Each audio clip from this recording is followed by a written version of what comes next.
హరే కృష్ణ. జై జగన్నాథ, జై జగన్నాథ, జై జగన్నాథ. మిత్రులారా, మనం ఇస్కాన్ గురించి తెలియని వాళ్ళు ఎవరు ఉండరు. ఇస్కాన్ ఒకలా చెప్పాలంటే ప్రపంచంలో మన హైందవ ధర్మం, మన సనాతన ధర్మం ఇంకా నిలబడి ఉన్నది అంటే ప్రధాన కారణం ఇస్కాన్. ఎందుకంటే ప్రపంచంలో ప్రతి దేశంలోనూ వీరు శ్రీకృష్ణుని యొక్క మహత్యాన్ని, ఆయన చేసిన అద్భుత లీలల్ని ప్రసారం చేస్తూ మన హిందూ ధర్మం వైపు అనేక మంది కొన్ని లక్షల మందిని మన ధర్మం వైపు దారి మళ్లించడంలో ఇస్కాన్ది ప్రముఖ పాత్ర. అటువంటి ఇస్కాన్ వారిచే అనువదించబడిన శ్రీ భగవద్గీత ఈ రోజు నుంచి మనం పారాయణ చేసుకుందాం. అంటే వీడియోలో జగన్నాథ స్వామి సన్నిధిలో భగవద్గీత పారాయణం చేసుకుందామని అనిపించింది. దాన్ని ఇంకా తరచు మన వీడియో రూపంలో పెట్టుకుందాం. ఈరోజు ప్రారంభం. ముందుగా దీని యొక్క ముందు, అసలు భగవద్గీతకు ముందు ఏం జరిగింది అనేది, పూర్వం ఈ భూమండలాన్ని పరిపాలించిన భరత మహారాజు నుండి వచ్చిన కురు వంశంలోని సోదరుడైన ధృతరాష్ట్రుడు మరియు పాండురాజు కురువంశంలో జన్మించారు. భరత మహారాజు నామం నుండి మహాభారతం అనే పేరు కలిగింది. ఈ ధృతరాష్ట్రుడు పాండురాజుల్లో అగ్రజుడైనటువంటి ధృతరాష్ట్రుడు అంధుడు, పుట్టుగుడ్డి. ఆ కారణం చేత, ఆయనకున్న అంగవైకల్యం చేత ఆయనకి చెందవలసిన రాజ్యాన్ని పాండురాజు చేపట్టవలసి వచ్చింది. అయితే అంటే చిన్న వయసులోనే పాండురాజు మరణించడం వల్ల ఆయన పాండురాజుకి 5 కుమారులు. వాళ్ళు ధర్మరాజు, భీముడు, అర్జునుడు, నకుల సహదేవులు. వీళ్ళని ధృతరాష్ట్రుడు అంటే వాళ్ళ పెద్దనాన్నగారి సంరక్షణలో ఉంచడం జరిగింది. ఈ పాండురాజు చనిపోయేటప్పటికి తాత్కాలికంగా ధృతరాష్ట్రుడు మహారాజు అయ్యారు. అలాగే ధృతరాష్ట్రుడి పుత్రులు 9 కౌరవులు. అలాగే పాండురాజు పుత్రులు 5 పాండవులు. వీళ్ళందరూ ఒకే రాజప్రసాదంలో పెరిగి పెద్దవాళ్ళు అయ్యారు. వీళ్ళు ద్రోణాచార్యుని దగ్గర యుద్ధ విద్యలు అవి నేర్చుకున్నారు. ఈ ద్రోణాచార్యుని శిష్యరికంలో వీళ్ళు నేర్చుకున్నారు. ఇదంతా భీష్ముని యొక్క మార్గ నిర్దేశత్వంలో జరిగింది. అది ఏమైనా మరి సహజంగానే ఏంటో ఆయనకున్న బుద్ధి ప్రకారం ధృతరాష్ట్రుని యొక్క పెద్ద కుమారుడు దుర్యోధనుడు. ఈయనకి చిన్నప్పటి నుంచి పాండవులు అంటే గిట్టదు. ఎందుకంటే తమకు కావాల్సిన రాజ్యాన్ని తమ చిన్నాన్న పాండురాజు పరిపాలించాడు అని ఒక విధమైన ద్వేషం అవ్వచ్చు అనమాట. మళ్ళీ పాండురాజు పుత్రులు మళ్ళీ రాజ్యాధికారులు అవుతారేమో, అలా కాదు, ధృతరాష్ట్రుని కుమారుడైన మేమే మళ్ళీ ఈ రాజ్యానికి రాజులు కావాలని చెప్పి ఆయన అనుకున్నాడు తీవ్రంగా. అప్పుడు ఈ దుర్యోధనుడు ఏం చేశాడంటే తన నాన్నగారికి చెప్పాడు ధృతరాష్ట్రుని అనుమతితోటే పాండవుల్ని చంపే ప్రయత్నం చేశాడు. అయితే పాండవులు ఆయనకి పినతండ్రి విదురుడు, ఆ విదురుని యొక్క సంరక్షణలో ఉండటం, జగన్నాథుడు సాక్షాత్తు జగన్నాథుడైనటువంటి శ్రీకృష్ణ భగవానుడి అండ ఉండటం, దీంతో వాళ్ళపై జరిగిన ఎన్నో రకాల ప్రాణహానులన్నింటినీ వాళ్ళు తప్పించుకోగలిగారు. శ్రీకృష్ణ భగవానుడు సామాన్య మానవుడు కాదు. ఆయన స్వయంగా విష్ణుమూర్తి అవతారము. విష్ణుమూర్తే అవతరించి సాక్షాత్తు భూమి మీద అవతరించారు ఆయన. ఆ పాత్రలో అప్పటి రాజవంశంలో ఆయన ఏం చేశారు, ఒక రాజు కింద ఆయన పాత్రను పోషించాడు. అయితే చివరికి కపట బుద్ధి గల దుర్యోధనుడు ఏం చేశాడంటే పాండవుల్ని జోదానికి ఆహ్వానించడం, ఆ దురదృష్టకరమైన కొన్ని సంఘటనలలో పాండవులు ఓడిపోవడం, ఆ నెపంతో పాండవ పత్ని అయిన ద్రౌపదిని అవమానించడం, వ్యవస్థను చేయడానికి ప్రయత్నించడం. అప్పుడు సాక్షాత్తు శ్రీమన్నారాయణ శ్రీకృష్ణ భగవానుడి యొక్క కృప చేత ఆవిడ ఆ ఉదంతం నుంచి బయటపడటం అవన్నీ మనకు తెలుసు. ఆ తర్వాత మళ్ళీ జోదానికి ఆహ్వానించి పాండవుల్ని 13 సంవత్సరాలు వనవాసానికి పంపించారు. అయింది. వనవాసం కూడా అద్భుతంగా విజయవంతంగా పాండవులు గడిపారు. ఆ వనవాసం అయింది, అజ్ఞాతవాసం అయింది.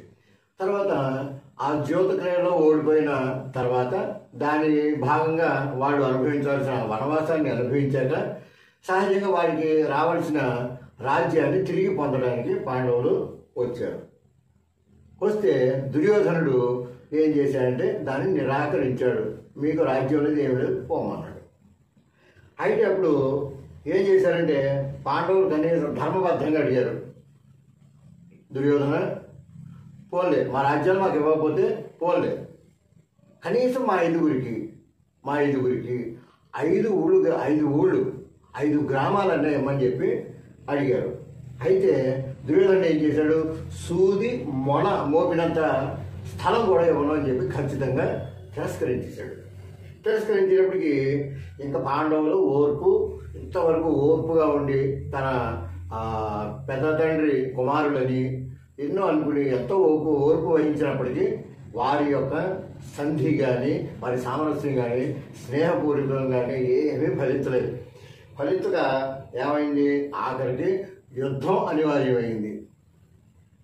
రాజ్యం వీరభోజ్యం అంటారు.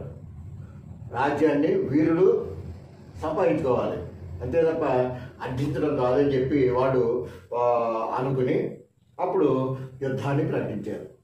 యుద్ధాన్ని ప్రకటించినప్పటికీ ఏమయ్యారు, ఈ విశాల భూమండలం మీద ఉన్న ప్రతి రాజు ప్రతి రాజ్యం ఈ యుద్ధంలో పాల్గొన్నాయి. వాళ్ళందరూ ఏం చేశారంటే ధర్మ పరిరక్షణ చూసేవాళ్ళు ధర్మాత్ములైనటువంటి రాజులు అందరూ పాండవుల వైపు వెళ్ళిపోయారు. మిగిలిన వాళ్ళందరూ దుర్యోధనుడి వైపు వెళ్ళిపోయారు. తర్వాత కృష్ణుడు ఆఖరికి ఏం చేశాడంటే జగన్నాథ సూత్రధారి అయినటువంటి కృష్ణుడు ఎలాగైనా సరే ఈ యుద్ధాన్ని నివారించాలి అంటే యుద్ధానికి ముందు ఒక రాయబారత్వం నడపడం కూడా ఒక విధిలో ఒక ధర్మం. ఆయన రాయబారి కింద వెళ్ళాడు.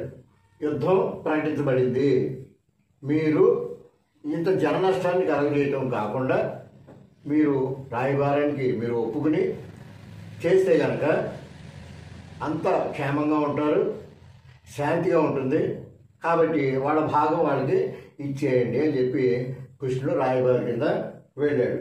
కానీ అంతటి మహానుభావుడు వెళ్ళినప్పటికీ కూడా ఆ అభ్యర్థనను కూడా తిరస్కరించేటప్పటికీ ఇంకా యుద్ధం తప్పలేదు.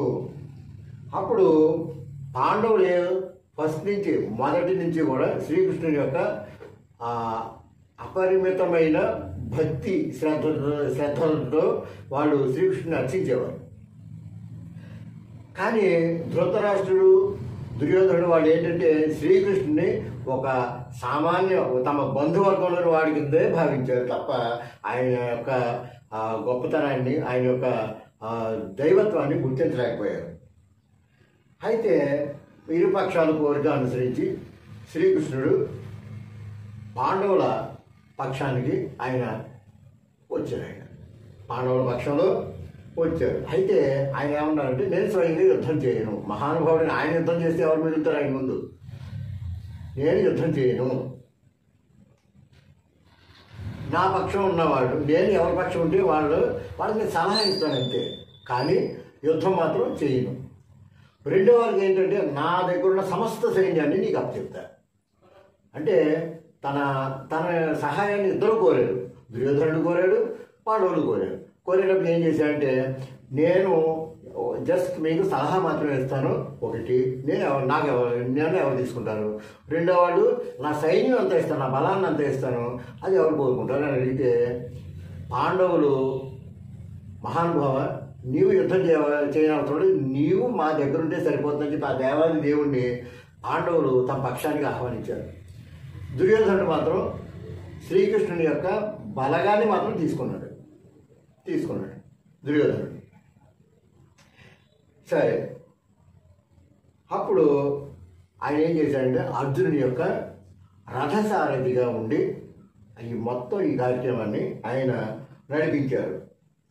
అప్పుడు తర్వాత ఏం చేశారంటే ధృతరాష్ట్రుడు పుట్టు అందుడు కదా, ఆయన ఏం చేశారంటే అయ్యో ఇంత జరుగుతుంది, నా కుమారుడు ఉన్నారు, నా తమ్ముడు కుమారుడు ఉన్నారు, ఇదంతా ఏమవుతుంది, అసలు ఇదంతా ఏమవుతుంది, ఇది నాకు ఎలా తెలుస్తుందని చెప్పి ఆయన ఎంతో మనోవేదనకు గురైతే వ్యాసుల వారు ధృతరాష్ట్రుడికి ఒక వారం ఇచ్చారు. ఏంటంటే సంజయుని ద్వారా అక్కడ యుద్ధంలో జరిగే ప్రతి అంశము సంజయుని ద్వారా ధృతరాష్ట్రుడికి తెలుస్తుందని చెప్పి ఆయన వరం ఇవ్వడం వల్ల సంజయుడు యుద్ధంలో జరిగిన ప్రతి అంశాన్ని ధృతరాష్ట్రుడికి చెప్పాడు.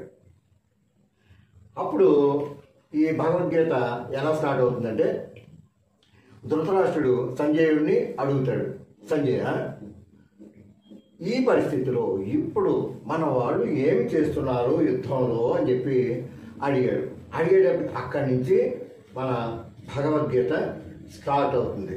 ఈ భగవద్గీత మొత్తం 18 అధ్యాయాలు. ఈ 18 అధ్యాయాల్ని మనం ప్రతిరోజు కొన్ని శ్లోకాలు చెప్పుకుంటూ చేద్దాం. కృష్ణ హరే కృష్ణ, కృష్ణ కృష్ణ హరే హరే, హరే రామ రామ రామ హరే హరే, హరే కృష్ణ కృష్ణ కృష్ణ హరే హరే, హరే రామ రామ రామ హరే హరే. సరే, ఇప్పుడు మనం భగవద్గీతలో ప్రథమాధ్యాయానికి వెళ్తే మొదటి శ్లోకం ధృతరాష్ట్రుడు అడుగుతున్నాడు సంజయుని, ధర్మక్షేత్రే కురుక్షేత్రే సమవేతాయుత్సవ మామకాహ పాండవాస్తైవ కిమకుర్వత సంజయ. అంటే ఏమంటున్నాడంటే ధృతరాష్ట్రుడు, ఓ సంజయ, నా పుత్రులు పాండురాజు పుత్రులు యుద్ధము చేయదలిచిన వారై ధర్మక్షేత్రమైన కురుక్షేత్రంలో సమకూడారు. వారు సమకూడిన తరువాత వారు ఏమి చేస్తున్నారు అని చెప్పి ఆయన అడిగాడు అనమాట.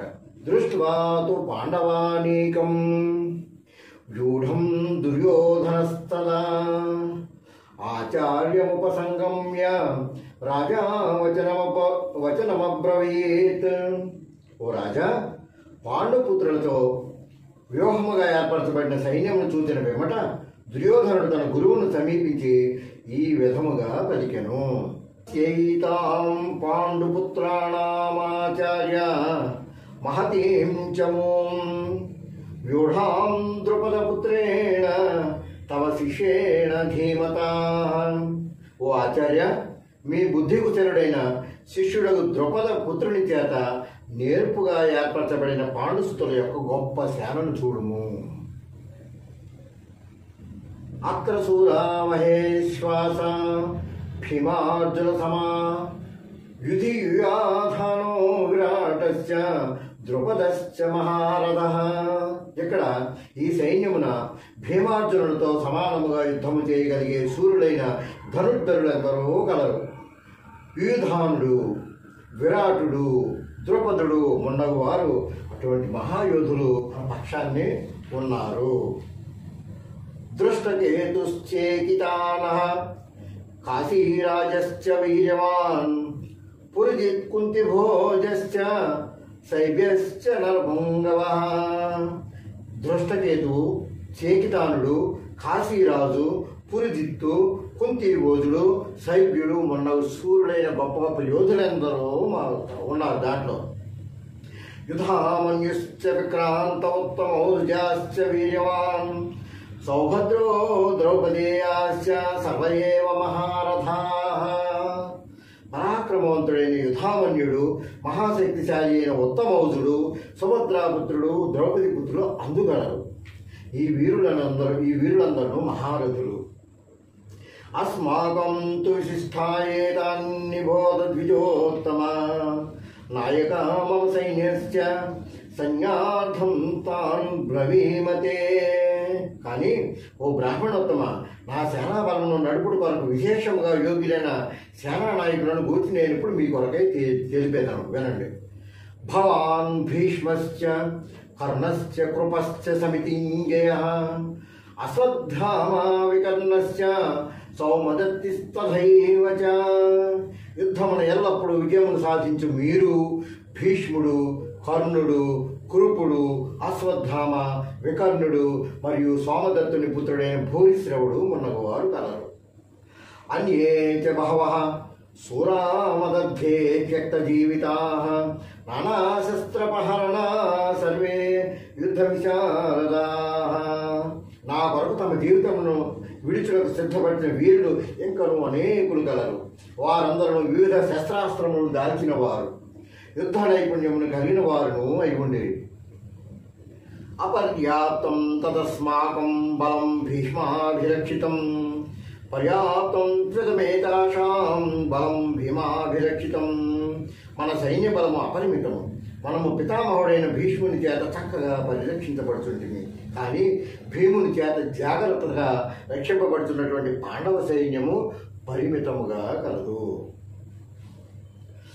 అయనేషు చ సర్వేషు యథాభాగమవస్థితాః భీష్మమేవాభిరక్షింతు భవంతః సర్వ ఏవ హి. యనావ్యూహ ప్రవేశ ద్వారములోని మీ ముఖ్య స్థానములలో నిలిచి మీరందరూ ఇప్పుడు భీష్మ పితామహులకు సంపూర్ణ రక్షణ చేకూర్చవలెను. సంజనయన్ హర్షం కురు వృద్ధః పితామహః సింహనాదం గలజ్యోచ్ఛైః శంఖం దధ్వరి ప్రతాపవాన్. అప్పుడు కురువంశమున మహాపరాక్రమవంతుడు వృద్ధుడు యుద్ధ వీరులకందరికీ పితామహుడైన భీష్ముడు దుర్యోధనుని సంతోషపరచుటకు సింహగర్జన వలె ధ్వని కలిగి ఉన్నట్లుగా తమ శంఖమును బిగ్గరగా పూరించెను. తతః శంఖాశ్చ భేజశ్చ పణవానక గోముఖాః సహసైవాభ్యహన్యస్త సశబ్దస్థూలోభవత్. అటు పిమ్మట శంఖములు, విధములైన వాద్యములు, భేరులు, శృంగములన్నీ ఒక్కసారిగా మ్రోగింపబడెను. ఆ సంఘటిత ధ్వని మిక్కిలి భీకరము అయ్యెను. తతః శ్వేతైః యోయుక్తే మహతి స్యందనే స్థితౌ మాధవః పాండవశ్చైవ దివ్యై శంఖో ప్రదధ్మతుః. ఎదుటి పక్షమున తెల్లటి గుర్రములతో పోల్చబడిన మహారథమున స్థితులైనటువంటి శ్రీకృష్ణ భగవానుడు మరియు అర్జునుడు తమ దివ్య శంఖములను పూరించిరి. పాంచజన్యం ఋషికేశో దేవదత్తం ధనంజయః పౌండ్రం దద్మౌ మహాశంఖం భీమకర్మా వృకోదరః. శ్రీకృష్ణ భగవానుడు పాంచజన్యము అని తన శంఖమును పూరించెను. అర్జునుడు దేవదత్తము అని తన శంఖమును పూరించెను. భోజన ప్రియుడు, ఘనమైన కార్యములను చేయువాడు అయిన భీముడు పౌండ్రము అనే తన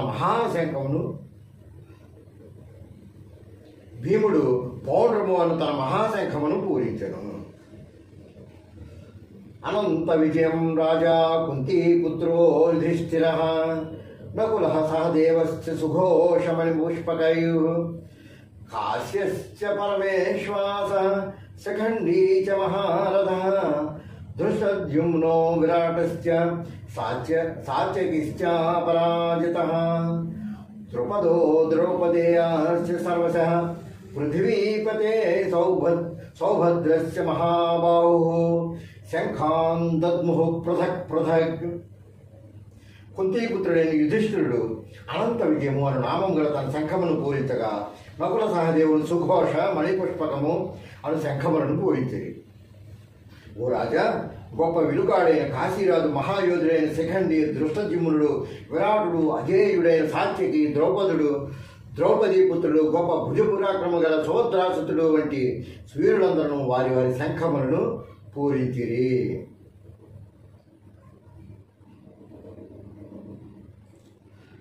సఘోషో ధార్తరాష్ట్రాణాం హృదయాన్ని వ్యదారయత్ నభశ్చ పృథివీం చైవ తములో అభ్యునానాదయన్. వివిధ రకములైన ఆ శంఖముల ధ్వని మిక్కిలి భీకరమయ్యను. అది భూమి ఆకాశములను రెండింటినీ ప్రతిధ్వనింపజేస్తూ ధృతరాష్ట్రపుత్రుల హృదయములను ఛేదించెను. అథ వ్యవస్థితాం దృష్ట్వా ధార్తరాష్ట్రాన్ కవిధ్వజః ప్రవృత్తే శస్త్ర సంపాతే ధనురుజ్య పాండవః హృషీకేశం తదా వాక్యమిదమాహమహీపతే. ఆ సమయమున పాండుసుతుడైన అర్జునుడు కపిధ్వజము కోర్చబడిన రథమున స్థితుడై తన ధనస్సును చేపట్టి బాణములను విసురుటకు సంసిద్ధుడైన. ఓ రాజా, వ్యూహములుగా ఏర్పట్టి ఉన్నట్టు ధృతరాష్ట్ర పుత్రులను చూసి అర్జునుడు శ్రీకృష్ణ భగవానుడితో ఇలా పలికాడు. ఏమన్నాడంటే,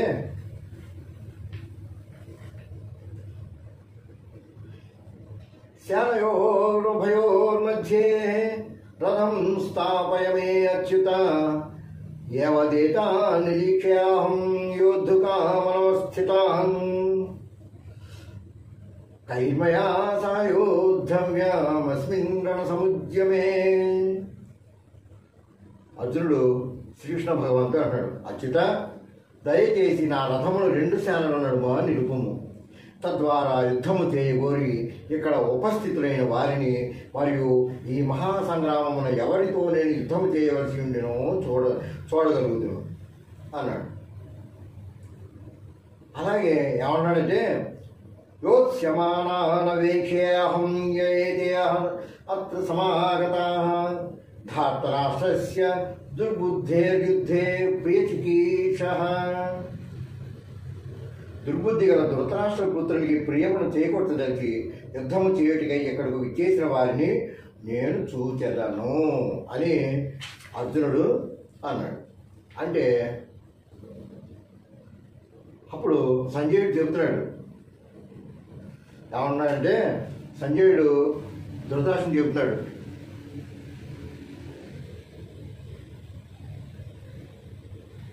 అప్పుడు శ్రీకృష్ణుడు ఏమన్నాడంటే ఆయనతోటి, ఏవ ముక్తో హృషీకేశో గుడాకేశేన భారత సేనయోరుభయోర్మధ్యే స్థాపయిత్వా రథోత్తమం. శ్రీకృష్ణ భగవానుడు అంటున్నాడు, ఓ భర్తవంశీయుడా అని అర్జునుడిని ఆయన సంబోధించాడు. అని సంబోధించి శ్రీకృష్ణ భగవానుడు ఏం చేశాడంటే, వారు అధిరోహించిన ఉత్తమమైన రథాన్ని ఇరుపక్షములకు మధ్య భాగమున నిలిపెను.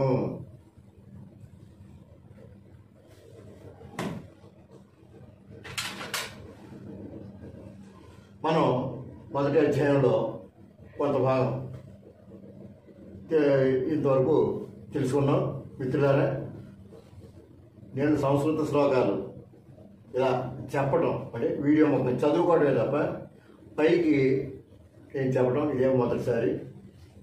నా ప్రయత్నం అంటే భగవానుడి ఎదుట కూర్చుని చెప్పడం అనేది అనిపించింది, అందుకే చేస్తున్నాను. మళ్ళీ దీని తర్వాత భాగం మళ్ళీ త్వరలో తెలుసుకుని త్వరలో అంటే వీలైతే నేను పెడతాను. అంతవరకు హరే కృష్ణ కృష్ణ కృష్ణ హరే హరే, హరే రామ రామ రామ హరే హరే. జై జగన్నాథ్, జై జగన్నాథ్, జై జగన్నాథ్.